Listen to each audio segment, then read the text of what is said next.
Hello दोस्तों, मैं हूं संजय और आपका स्वागत करता हूं संजय केपी क्लासेस के डिजिटल ऑनलाइन प्लेटफॉर्म पर। आज हम लोग केमिस्ट्री 12th केमिस्ट्री के अंदर देखने जा रहे हैं शून्य कोटि की अभिक्रिया और शून्य कोटि की अभिक्रिया के लिए व्यंजक। तो मेरे प्यारे बच्चों, जितने भी इस वीडियो में नए हैं, वीडियो को लाइक और चैनल को सब्सक्राइब कर अपने फ्रेंड सर्कल को शेयर जरूर करें। और साथ ही बता दें, आप प्ले स्टोर से, है ना, मोबाइल ऐप है, प्ले स्टोर से संजय केपी क्लासेस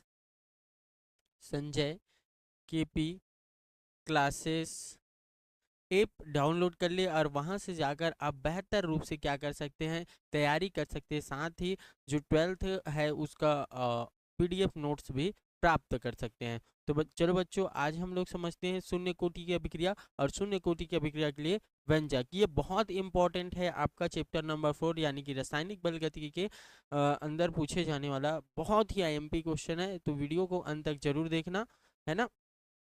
और साथ में ही अपना कमेंट भी बताना कि वीडियो कैसा लगा। और जो बच्चा अच्छे से तैयारी करना चाहते हैं वो जाकर गूगल प्ले स्टोर से संजय के पी क्लासेस ऐप डाउनलोड कर लीजिए। और वहाँ हम आपको चैप्टर 1 से चैप्टर 16 तक पूरा क्या कराए हैं, एकदम बेस्ट टू एडवांस, एकदम कहा जा सकता है प्ले लिस्ट से वीडियो आपको प्रोवाइड किया जा रहा है।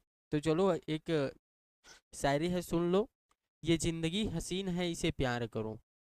ये जिंदगी हसीन है, इसे प्यार करो। अभी रात है तो सुबह का इंतजार करो। ये जिंदगी हसीन है, इसे प्यार करो। अभी रात है तो सुबह का इंतजार करो।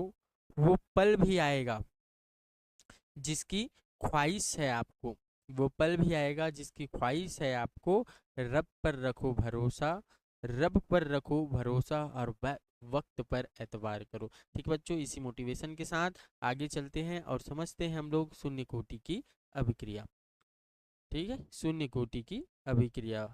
तो सबसे पहले समझते हैं हम लोग शून्य कोटि की अभिक्रिया कहते हैं किसे हैं, है ना। शून्य कोटि की अभिक्रिया, एक चीज आप लोगों को समझना होगा, कोटि, है ना, इसके बारे में मैं वीडियो अपलोड कर दूंगा। या आप लोग चाहते हो तो संजय के पी क्लासेस ऐप जाकर डाउनलोड कर लो और वहाँ बेहतरीन रूप से मैंने इसको समझाया हुआ है। ठीक है, हम लोग इसकी परिभाषा की बात करते हैं। ठीक है, परिभाषा देखो, परिभाषा क्या बोलता है शून्य कोटि अभिक्रिया की। जो शून्य कोटि की अभिक्रिया है ना, ये गैस पर होता है। याद रखना, किस पर होने वाली क्रिया है, ये गैस पर। और सारा का सारा खेल रहता है सांद्रण का। ठीक है, सारा का सारा खेल रहता है कोटि में सांद्रण का। तो ये अभिक्रिया कहाँ होगा भैया, गैस में होगा। और गैस में कैसे होगा, क्योंकि ये सांद्रण पर निर्भर नहीं करता। आप लोग कभी महसूस करके देखियो क्या कि गैस कितना मोटा है, कि गैस कितना भारी है, कि गैस कितना हल्का है ना। कहा जा सकते है अगर उसके सांद्रण में क्या होगा, मतलब कहा जा सकता है मोटापन पतलापन ये नहीं होता। इस कारण ये होता है शून्य कोटि की अभिक्रिया। तो इसका परिभाषा कैसे लिख सकते हैं, चलो लिखते चलना आप लोग, है ना। और जितने विद्यार्थी इस क्लास में नए हैं वो जाकर वीडियो को अंत तक देखिए। और साथ में पहले भी बहुत सारा वीडियो अपलोड कर दिया हूँ, तो जाकर जरूर देखना। और साथ ही हमें फेसबुक और इंस्टाग्राम पर भी फॉलो करना मत भूलना बच्चों, क्योंकि वहाँ हम लोग फैक्ट से रिलेटेड क्वेश्चन लाते रहते हैं। तो इसका परिभाषा क्या हो जाएगा, जब क्रिया की दर, है ना, जब क्रिया मतलब जो भी क्रिया होगा वो अभिकारक के सांद्रण पर निर्भर नहीं करेगी। किस पर, सांद्रण पर। अभिकारक के जो सांद्रण है उस पर निर्भर नहीं करता। तो वही कहलाता है क्या, शून्य कोटि की अभिक्रिया। क्या बच्चों, शून्य कोटि की अभिक्रिया। तो इसका परिभाषा लिखते चलते हैं। जब अभिक्रिया की दर, जब अभिक्रिया की, जब अभिक्रिया की दर अभिकारक के सांद्रण पर, अभिकारक के सांद्रण पर निर्भर नहीं करता, निर्भर नहीं करता, तब वह अभिक्रिया, तब वह अभिक्रिया, अभिक्रिया शून्य कोटि की अभिक्रिया कहलाती है। तब वह अभिक्रिया शून्य कोटि की अभिक्रिया कहलाती है। ठीक है बच्चों, मैंने क्या बोला था मेरे प्यारे छोटे भाई, देखना जब क्या होता है, जो अभिक्रिया होगा वो क्रिया कारक मतलब अभिकारक, जैसे मान के चलो एक रिएक्शन कराते हैं, अगर वो गैस है तो गैस उसके सांद्रण पर निर्भर नहीं करता, वही क्या कहलाएगा आपका शून्य कोटि की अभिक्रिया। तो शून्य कोटि की अभिक्रिया का परिभाषा क्या बोलता है, क्या बोलता है, जब क्या, जब जब अभिक्रिया की दर अभिकारक के सांद्रण पर, जब अभिक्रिया की दर अभिकारक के सांद्रण पर निर्भर नहीं करता, तब वह अभिक्रिया क्या कहलाता है, शून्य कोटि की अभिक्रिया कहलाता है। अब समझना इसको, जैसे मैं NH3, ठीक है बच्चों, किसका, NH3 का क्या कराता हूँ, रिएक्शन कराता हूँ। देखो NH3 ये क्या है, अमोनिया गैस है, ठीक है, ये क्या बना लेता है, N2 और H2, ठीक है, बनाता है कि नहीं, बनाता है भाई, तो ये चीज़ याद रखना है ना। अब देखो इसका वैलेंसी हमको क्या करना है, कंप्लीट करना है, तो इसलिए हम लोग क्या करते हैं, देखो हाइड्रोजन 3 है और ये 2 है, तो यहाँ लगा देते हैं 2, क्योंकि 3 दूनी 6, और यहाँ कितना लगा देते हैं, 3 लगा देते हैं, 3 दूनी 6, ये हो गया, ये हो गया इसका कंप्लीटेड।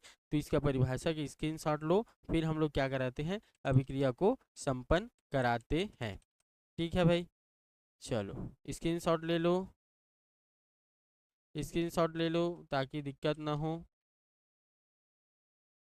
ठीक है, हो गया, आगे बढ़ते हैं हम लोग, समझते हैं शून्य कोटि की अभिक्रिया को। देखो एक समान अभिक्रिया कराता हूं मैं, माना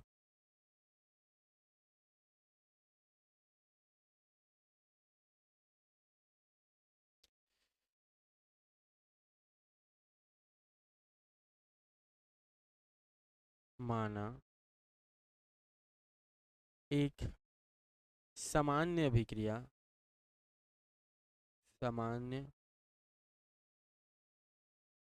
अभिक्रिया हो रही है, हो रही है, क्या माना एक सामान्य अभिक्रिया हो रही है, तब हम कह सकते हैं क्या, कि एक अभिक्रिया रिएक्टेंट से क्या बन रहा है, प्रोडक्ट बन रहा है, अभिकारक से क्या बन रहा है, उत्पाद परिवर्तित हो रहा है बच्चों। तो यहाँ ध्यान रखना है ना। अब मैं एक एग्जांपल से समझाता हूँ, समझने का थोड़ा सा वो करना। जैसे यहाँ अभिकारक में मैं ले लेता हूँ दूध, और ये दूध किस में कन्वर्ट हो जाता है, दही में। ठीक है, अभिकारक क्या ले लिया, दूध, और ये किस में कन्वर्ट हो जाएगा, दही में। तो ये चीज़ याद रखना, मतलब अभिकारक का काम या क्रियाकारक का काम कौन सा कर रहा है, हमारा दूध कर रहा है। ठीक है, कौन सा कर रहा है भैया, दूध कर रहा है। तो क्या करते हैं हम लोग, जैसे जैसे अभिक्रिया होगी, मतलब दूध की मात्रा में कमी होगी, यानी कि रिएक्टेड की मात्रा में क्या होगी, कमी होगी, और इसकी मात्रा में क्या होगा, वृद्धि होगा। ठीक है, तब हम क्या कर सकते हैं, इसको शून्य कोटि के लिए क्या लिख सकते हैं, समझना थोड़ा सा, शून्य कोटि के लिए, तब शून्य कोटि के लिए, देखो शून्य कोटि के लिए क्या होगा, इसकी मात्रा में कमी हो रहा है, तो -dr अपॉन क्या हो जाएगा, dt इक्वल, सॉरी, हाँ इक्वल, और ये क्या हो जाएगा के, और साथ में क्या बन रहा है, ये रिएक्टेड की मात्रा में कमी हो रहा है, और यहाँ क्या लगाएंगे हम लोग, 0, क्योंकि ये शून्य कोटि के लिए। समझना बच्चों एक बार फिर से, क्या बोला हूँ, अभिकारक की मात्रा में कमी, यानी इसकी मात्रा में कमी हो रहा है कितना, t, और कितना समय में हो रहा है, कुछ ना कुछ समय में होगा, तो ये dt। अब माइनस क्यों, क्योंकि ये इसकी मात्रा में कमी को दर्शाता है। ये के क्या है, के एक दर स्थिरांक है, क्या है, दर स्थिरांक है, इसको भी नोट करते चलना। और ये r क्या है, ये है अपना अभिकारक। ठीक है, ये है अपना अभिकारक। ठीक है, तो इतना चीज समझ में आ गया, तो आगे बढ़ते हैं। अब देखो किसी भी संख्या का अगर घात ना, किसी भी संख्या का अगर घात कितना रहे, 0 रहे, जैसे r, इसकी घात 0 है तो इसका मान होता है 1। ठीक है, तो ये मान रखते हैं, तो -dr/dt इक्वल के मल्टीप्लाई 1, 1 से गुणा करेंगे इतना होगा, -dr/dt इक्वल के। इतना कुछ आया समझ में, ये कैसे कैसे आया, है ना। देखो सबसे पहले बोलता हूँ बच्चों क्या हो रहा है, अभिकारक की मात्रा में कमी हो रहा है। अब अभिकारक की मात्रा में कमी होगा बाबू तो क्या बनेगा, उत्पाद बनेगा। ठीक है, तो अभिकारक की मात्रा में कमी मतलब ये कमी होगा, तो कह सकते हैं कुछ न कुछ कमी हो रहा है, और उत्पाद की मात्रा में क्या हो रहा है, कुछ न कुछ वृद्धि हो रहा है। ठीक है इतना। अब देखो यहाँ से क्या करता हूँ मैं, इसका इधर त्रिज्या गुणा कर देता हूँ, तो माइनस डी आर इक्वल के इंटू डी टी हो जाएगा। ठीक है, अब मैं क्या करता हूँ, इसको सामने लिख लेता हूँ और इसको पीछे, या कहा जा सकता है ये चिन्ह को इधर ले आ लेता हूँ, तो क्या हो जाए डी आर बटे माइनस के डी टी। ठीक है, इतना कुछ। अब मैं क्या करता हूँ, इतना देख लो, इतना समझ लो, फिर आगे बढ़ते हैं। अभी हमारा मान क्या आया था इधर, डी आर बराबर माइनस के डी टी। अब मैं करता हूँ दोनों पक्षों का समाकलन। ठीक है, दोनों पक्षों का समाकलन, समाकलन करने पर चलो समाकलन कर दो। ये समाकलन का symbol D R equal minus के को बाहर करते समाकलन करते समय, और ये डी टी। एक चीज याद रखना, जैसे हम लोग ये डी एक्स के सापेक्ष डी एक्स के सापेक्ष डी का समाकलन करते हैं तो ये एक्स हो जाता है, उसी प्रकार अगर डी आर का हम लोग समाकलन करेंगे तो ये आर हो जाएगा, और टी का करेंगे तो टी हो जाएगा। इतना चीज याद रखना। ठीक है, चलो तो आगे बढ़ते हैं हम लोग और इसको पूरा करते हैं। तो ये कितना हो जाएगा, यहाँ कितना बचेगा आर, ऐसा बना लेते हैं, अच्छा लगेगा। और ये माइनस के, अब इसका मान क्या हो जाएगा टी। ठीक है, इतना चीज। इसको समीकरण और एक जोड़ लेते हैं आई, ये क्या है, एक समाकलन स्थिरांक है, जहाँ आई एक समाकलन समाकलन स्थिरांक है। ठीक है, आई एक क्या है, समाकलन स्थिरांक है। तब इसको समीकरण बना लेते हैं एक। यदि मैं बोलूं अभिकारक की कौन सी अवस्था में है, प्रारंभिक अवस्था में। ठीक है बच्चों, क्या अभिकारक कौन सी अवस्था में है, प्रारंभिक अवस्था में। और प्रारंभिक अवस्था बोलूं तो कौन सा स्टेज, जब अभिक्रिया मतलब टाइम अगर जीरो लेते हो तो अभिक्रिया भी नहीं हो रहा होगा, तो मतलब आर बराबर मैं लिख सकता हूँ क्या, अभिक्रिया अभी कौन सी अवस्था में है, प्रारंभिक अवस्था में है। ठीक है, तो ये सब चीज इसके जगह में लिखता हूँ। यदि अभिकारक या अभिक्रिया, या ऐसे लिख सकते हो, प्रारंभिक अवस्था में है, प्रारंभिक अवस्था अवस्था में है, तो क्या लिख सकते हैं भैया, तो t इक्वल जीरो तथा तथा आर इक्वल क्या लिख सकते हैं, ये आर जीरो, क्योंकि ये प्रारंभिक अवस्था को दर्शाता है।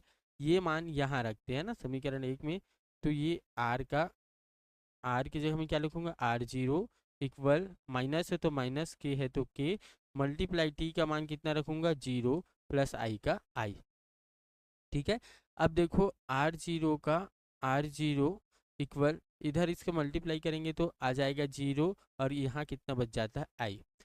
ठीक है, इतना चीज क्लियर हो गया होगा, इतना चीज है ना, सब एकदम बेस है, पूरा बेस मैं एप्लीकेशन में और अच्छी तरीके से इसको डिफाइन किया हूँ। मतलब कहा जा सकता है कि एकदम बेहतरीन रूप से क्या होता है कोटि, क्या होता है अणु संख्यता, इसके बारे में बहुत डिटेल से बताए हैं बच्चों। तो जाकर प्ले स्टोर से संजय के पी क्लासेस से जरूर डाउनलोड करें और अपनी तैयारी को और बेहतर बनाएं। ठीक है, अब मैं आई का मान, ठीक है ये आई का मान समीकरण एक में रखने पर, किसने में रखने पर, समीकरण एक में रखने पर, तो समीकरण एक ये है। चलो मैं नेक्स्ट पेज इंटर कर लेता हूँ।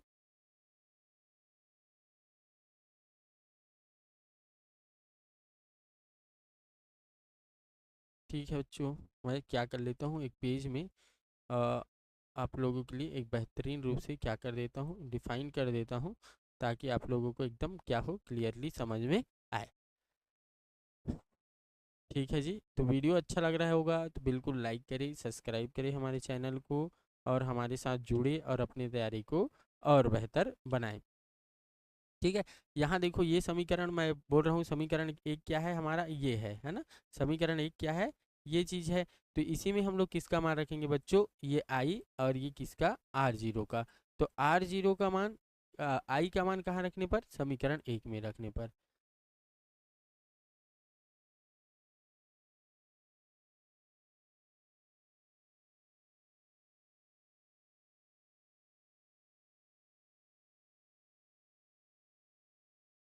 ठीक है, तो मैं क्या बोलता हूँ, आई का मान समीकरण 1 में रखने पर।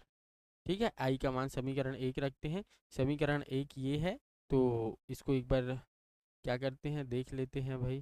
तो ये क्या है, समीकरण 1, आर, ठीक है, आर क्या है, r equal -k into t plus i का मान रखना है, तो आई का मान हो गया R0, इतना कुछ। अब देखो मेरे को, अगर मैं क्या करता हूँ, इसको ये वाला माइनस वाले को इधर लिख लेता हूँ, यानी -k t को इधर आ जाता है, तो ये कहाँ चला जाएगा, उस साइड। तो ये क्या हो जाएगा, R0 माइनस क्या लिख सकते हैं हम लोग, R। ठीक है, ये प्लस में था, उधर गया तो क्या हो गया, माइनस हो गया।